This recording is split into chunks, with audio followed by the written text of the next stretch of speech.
Армысыздар ағайын. Бүгін біз дүниетаным қаруының бір ақпараты, ол билік туралы әңгіме жүргіземіз. Сонымен билік дегеніміз не деген сұраққа жауап іздейтін болсақ, осы күні кез келген кітапта, кез келген ақпаратта бізге айтылатын биліктің үш түрі бар. Біреуі заң шығаратын билік, екіншісі осы заңды орындаушы орындар, әкімшілік, үшіншісі ол сот билігі. Міне осы билік әрбір мемлекеттің құрамында бар. Осы үш биліктің арасын көмегімен біздің мемлекет өмір сүріп жатыр деп айтады. Бірақ өкінішке орай тағы да биліктің екі түрі бар екенін бізге ешкім айтпайды. Сонымен билік дегеніміз ол тек қана мына үш емес, әр адамның бес саусағындай бес түрі болады. Сол бес түрінің ең алдыңғы үшеуін айттық, осы үшеуін айттық. Енді мына төртіншісіне келейік. Бұлар осы төртінші билік алдыңғы үш биліктен жоғары тұрады. Ол биліктің атауы идеологиялық билік. Себебі әрбір мемлекет өзінің идеологиясын жүргізеді. Міне сол идеология дегеніміз ол төртінші билік. Енді қараңыздар, мына идеология деген ол өз кезегімен бесінші билікке бағынышты келеді. Бесінші билік дегеніміз ең жоғарғы биліктің түрі. Ол концепциялық билік. Концепция деген ол жалпы біз адамзат ретінде, халық ретінде, мемлекет ретінде қандай өмір құрастырып жатырмыз, соған байланысты. Мына концепция деген бесінші биліктің ең жоғарғы сатысындағы ең жоғары биліктің екі-ақ түрі болады. Біреуі жоғары жаққа қарайтын билік, екіншісі төмен жаққа қарайтын билік. Айырмашылығын айтып берейін. Жоғары жаққа қарайтын билік ол әділеттілікті орнататын билік. Бұл билікте бір адам екінші адамға құлдық ретінде, қожайын ретінде, екінші адамды құл ретінде қарастырылмайтын, орысша айтқанда жаңағы құлдық, рабовладельство дейді ғой, сол құлдық өмірдің жоқ болуы. Біреу-біреуге тәуелді емес өмірдің мағынасы міне осы жоғары қарап тұрған концепцияның белгісі. Егер әрбір адам өзіне бір-біріне тең келсе, және әділетті өмір сүрсе, онда демек біз Құдайға лайық жоғары қарап тұрған концепцияны құрастырып жатырмыз. Енді төменге қарап тұрған биліктің мағынасын айтып кетейік. Концепцияның төменге қарап тұрған түрі. Бұл жерде бір адам басқа бірнеше топ адамға өзінің қожайындық билігін жүргізеді. Өзінің еркімен. Не істегісі келсе де өзі біледі. Ал төменгі адамдары амалсыздығынан, шарасыздығынан соған тәуелді болып, соның айтқанынан шықпай орындауға мәжбүрленіп отыр. Міне осындай қоғамды құрастыратын халық, міне осындай сайтани концепцияны құрастырып жатыр деп айтуға болады. Ал мынау ол Құдайға лайық, әділетті, тең өмірді құрастыратын концепция. Міне осы концепция түріне қарай, міне жоғары қарап тұрған, немесе төмен қарап тұрған концепцияға қарай, оның тікелей сол билікке бағынатын төртінші билік, ол идеология билігі. Ол қарап тұрсаңыз, өз саусағымен көрсетіп отырады. Қай жерге қозғалу керек екенін. Сондықтан өздеріңіз білесіздер, бір кездері Ленин деген кісі өзінің қолын жайып бағыт көрсеткен мүсіндер бүкіл кеңес үкіметінің кез келген қаласында тұрған. Міне сол идеологиялық, біз қайда бара жатырмыз деген идеологиялық насихаттың бәрі осы мына идеологиялық биліктің іс-қимылы. Міне содан кейін барып, міне осы екі билікті анықтап алғаннан кейін барып, осы екі билікке бағынышты болып қалған біз білетін үш билік жүзеге асырылады. Ол заң шығарылады. Міне осы идеологияға бағынған заң. Сосын сол шығарылған заңдарды орындаушы органдар, орындайтын әкімшілік орындары осы шығарылған заңдарды жүзеге асырады. Және егер сол заңдарды орындамаса, немесе сол заңдарға қайшы, қарама-қайшы шығатын әрекеттер болса, онда сот билігі қосылады да оны жазалайды. Міне осы 5 билік кез келген мемлекеттің тағдырын шешеді, кез келген мемлекеттің іс-қимылын жасайды.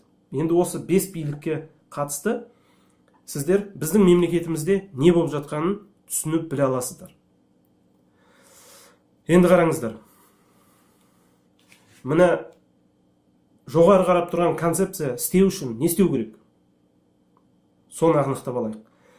Егер қоғамның ішіндегі адамдардың бәрі тең, әділетті өмір сүру үшін, осы концепция, жоғары қарап тұрған концепцияны біз жүзеге асыруымыз үшін, әрбір адам, түбегейлі әрбір адам өзінің сана сезімін тазартып, ағартып, үнемі жаңа білімге, жаңалықтарға ұмтылып, кез келген заттың, кез келген тақырыптың үш құрылысын түсінуге тырысу керек. Ол деген қандай түсініктер? Ол деген саясат. Әрбір адам саясаттың ішіне кіріп, саясатта не болып жатқанын, кім, сол саясаттың қай өкілі, қандай концепцияны ұстанып, қай концепцияны насихаттап жүр, соны білу керек. Өз көзімен, біреудің айтқанымен емес, өз көзімен, өз ақылымен, қисынын қарап, сөзіне қарамай, қисынына қарап, соны шеше білу керек. Міне сондай дәрежеге жету үшін әр адам ат салысып, біреуге өз тағдырын бере салмай, ізденіп, жаңа тақырыптарды, жаңа қозғалыстарды қарап жүру керек.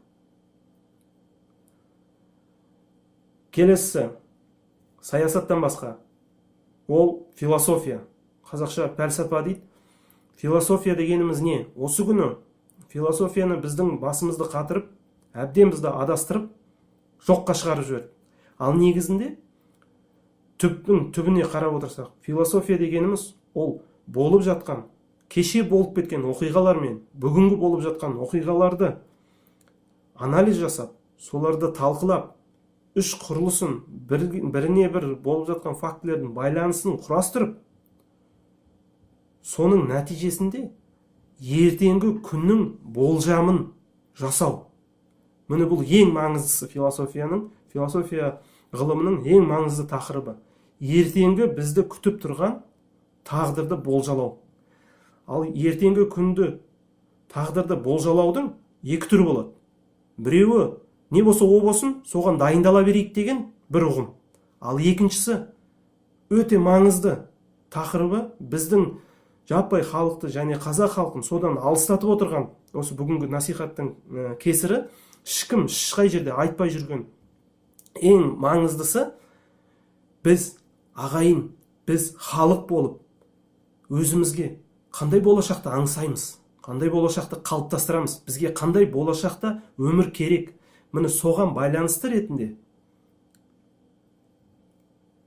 жоспар құрып, міне сол жоспарға қарасты идеология жүргізіп, сол жоспарға қарасты заң шығарып, сол жоспарды жүзеге асыру үшін қандай да болмасын кедергілер болса, оларды түбегейлі, жүйелі түрде 10 жыл болсын, 20 жыл болсын, солардың бәрін жойып отырып, сол болжаған, аңсаған арманымызға күннен күнге ат салысып, бүкіл халық болып жетуіміз керек.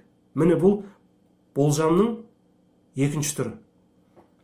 Осының бәріне философия жауап береді. Ал енді қараңыз, біз қоғам ретінде, жалпы кез келген мүмкін жеке бір дара адам сол армандаған өміріне жетуі мүмкін шығар. Жаңағы ақшасы көп болса, жағдайы жақсы болса, тек сол ғана өзінің арманына жетер мүмкін. Бірақ біз халық ретінде, қоғам ретінде сол арманымызға жету үшін біз қоғамның ішіндегі заңдарды реттестіріп, түбегейлі жүйелі бір арнаға салу үшін бір ғылым керек. Сол ғылымның аты социология. Міне қарап тұрсаңыз, саясат бір жағынан, философия екінші жағынан, социология үшінші жағынан бүгінгі күні әр адамға керек. Адам болам десем біз, онда бізге соны зерттеу керек, соны қарау керек. Социология деген не?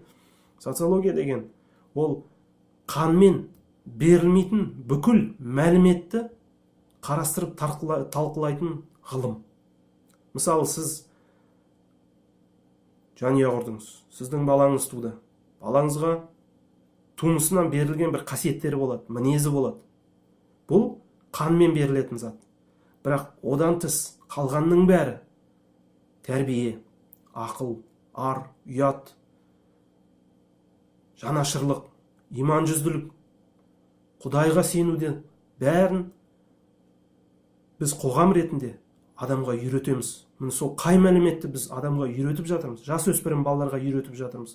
Міне соның бәрін социология ғылымы қарайды. Сонда міне осы үш ғылым әр адамға бүгінгі күні өте керек. Ал енді соның бәрін түсіну үшін, соның бәрін анықтау үшін әр адам өзінің денін, өзінің денсаулығын түзетіп, жақсартып алу керек. Себебі басыңыз ауырып тұрса, немесе басқа бір жеріңіз ауырып тұрса, сіз кез келген ғылымды, кез келген ақпаратты дұрыс түсіне алмайсыз. Оған шамаңыз жетпейді. Сондықтан денсаулығыңызды түзетіп алу бүгінгі күнгі қоғамның әр азаматының міндеті. Ал соның бәріне, мысалы, денсаулықты түзетуге, осы үш ғылымды зерттеуге керек, ең басты керек зат ол уақыт. Егер біз соған уақытты бөле білсек, өзіміздің талабымызды, жігерімізді соған жұмсап, осыған зейін қойып, зерттесек, жалпы қоғам ретінде, міне сонда біз осы мен айтып кеткен жоғары саусақ көрсетіп тұрған Құдайға лайық қоғамды құрастыруға әбден мүмкіндігіміз бар. Ал егер мына біздің жауымыз төменге қарап тұрған қоғамды құрастырып атқан кім деп, және олар соны қалай жасап жатыр деп қарасақ, онда сіз қараңыздар, оларға біріншіден не керек? Олардан біріншіден осы мына екі биліктің бар екенін білмеу. Сондықтан олар тек осы үш билікті ғана көрсетеді. Осы үшеуі ғана бар дейді, болды. Басқасы жоқ, қалған бәрі бос сандырақ дейді. Сосын олар сіздің, менің және әрбір адамның уақытын тартып алады. Өмірін, бүкіл өмірін сол уақытын тартып алуға жұмсайды. Не істесе, оны істесін. Әйтеуір бос уақыты болмасын деген қағиданы жүргізеді. Содан кейін жеген тамағынан, істеген ісінен, тұрған тұрмысынан үнемі әр қас-қағым сәт сайын оның денсаулығын жамандататын, бір жерін ауыртатын қоғам құрастыру. Сонда әлгі адам күннен күнге өзі байқамай, өзінің денсаулығының жамандап бара жатқанын көреді. Және соның жаман екенін түсінбеу үшін оған кез келген жарнамадан, кез келген кинофильмдардан, кез келген бейне жазбалардан, ақпараттан, кітаптардан, суреттерден өзі сияқты ауру адамдарды насихаттау. Сонда әлгі адам өзінің ауырғанын көре тұра, айналасының бәріне қарап отырып, солардың да ауырғанын көрсе, менікі де дұрыс екен ғой, мен де сол ел қатарлы жүр екенмін ғой деп, өзінің ауырғанын өзі сезінбейді. Міне сондай жұмысы бастан асып атқан, бос уақытысы жоқ, бір кішкентай бос уақытысы бола қойса, соны бір той-томалаққа арақ ішіп, бір жын сайталардың би-билеп жүретін жерлеріне қыдырып, өзінің басына болмашы бір приключенияларды іздеп жүрген адамдарды ешқашан білімге, саясатқа, өзінің болашағына көңіл аударуға мүмкіндігі жоқ. Міне солай асығып жүріп, ештеңені түсінбей, олар өз балаларын осы дүниеге әкеледі. Оның өзін әкелуін әкелгенде қандай себептермен әкеледі? Сол бір нәпсісінің сезімін қуалап, рахат алам деп, ләззат алам деп балалы болып қалады. Амалсыздығынан, әйтеуір сол баланы бірдеңе қылып өсіреді, бірақ қалай өсіреді, қандай тәрбие береді.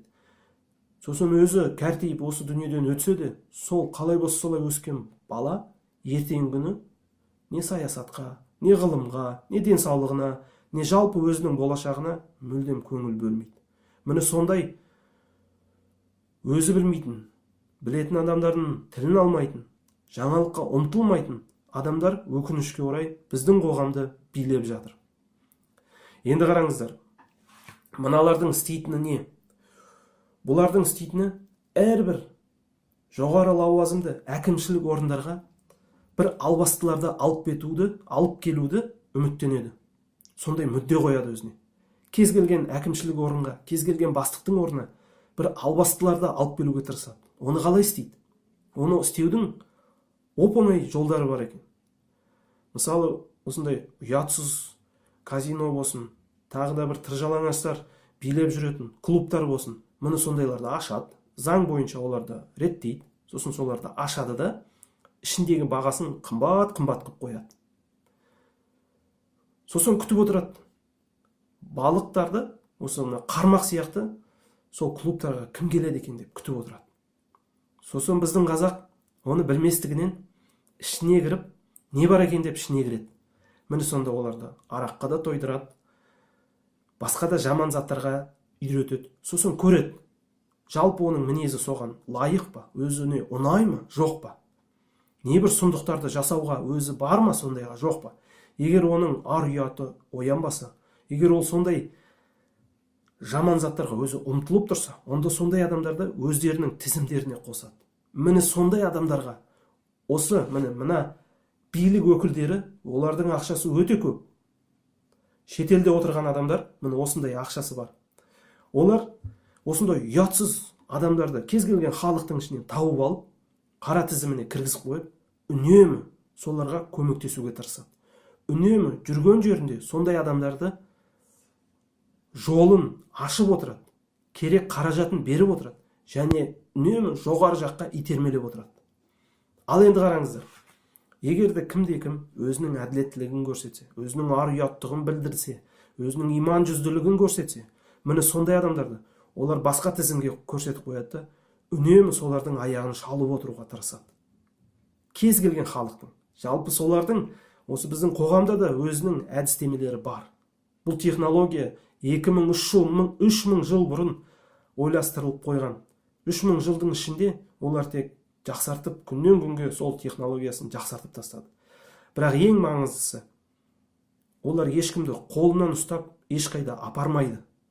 Олар тек сондай ұятсыз адамдарға жол ашып мүмкіндік береді. Сонда біз, әр адам, қоғам ішіндегі әр адам тәрбиеге өте көп көңіл бөлуіміз керек. Мына өсіп кеткен азаматтар, ер жеткен азаматтар, олар өтіп кетті. Оларға біз ештеңе істей алмаймыз. Бағы жанып, көзі ашылып, ар ұятын өздері тапса, өздерінің бағы. Әйтпесе, ол елдің соры. Бірақ біз, сіз бен біз осы күні мына жасөспірім балаларға дұрыс тәрбие беруді үйренуіміз керек. Көрген жерімізде, жүрген жерімізде, кішкентай балаларды көрсеңіз болды, оларға сондай сұрақ қоюды үйретіңіздер. Жақсы не, жаман не? Адал адам қандай болады? Жанашыр адам қалай болады? Өтірік айтқан қандай болады? Міне сондай сұрақтарды балаларға үнемі айтып жүру керек. Олар соны ойланып жүру керек. Сосын оларды мына виртуалды өмірден мүмкіндігінше алыстату керек. Міне осындай бүгінгі күні біздің қоғамға өте қауіп қатер әкелетін іс-қимылдардың көз көрінісі, және біз егер соларға қарсы тұрарлық әрекет жасаймыз десек, онда біз мына саусағы жоғары қарап тұрған концепцияны үнемі қарастыруымыз керек. Бірақ бұл концепцияда бір гәп бар. Өйткені бүгінгі күні мына концепцияда жүрген адамдардың саны өте көп. Сондықтан олар міне осы концепцияны, қарама-қарсы концепцияны қарастыратын адамдарды кәдімгідей зерттеп, барлап, іздеп жүреді. Егер тапса, көзін құртуға тырысады. немесе қорқытады, немесе ақшамен сатып алады, немесе тағы да басқа бір нақақтан жала жауып әйтеуір бір жаманшылығын істеуге тырысады. Сондықтан міне осы концепцияны, әділетті Құдайға лайық қоғамды құрастырам деген адамдар үндемей ғана өзінің ойын ішіне жауып, әрбір адамның істеген ісіне қарап, айтқан сөзінің қисынына қарап, іштей нәтиже көрсетіп, іштей қорытынды шығарып, бірақ өзінің ашық жүзділігін, ақылдылығын көрсетпеуге тырысу керек. Үндемей отырып, өзінің жұмысын істеп, міне осы концепцияны жүрген жерінде орналастыра беру керек.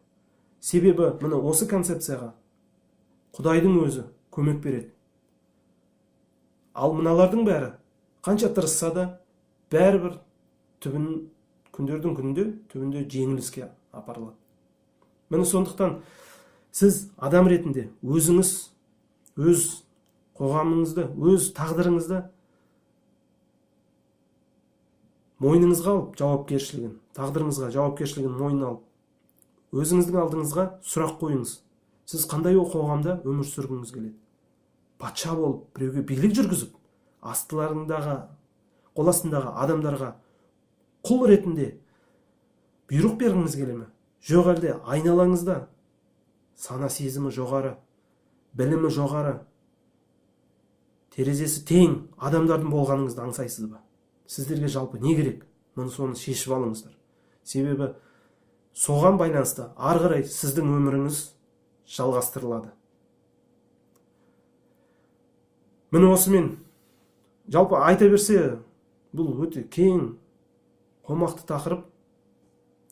Ал бүгінше сау саламатты болыңыздар. Келесі кездескенше аман болайық. Ағайын.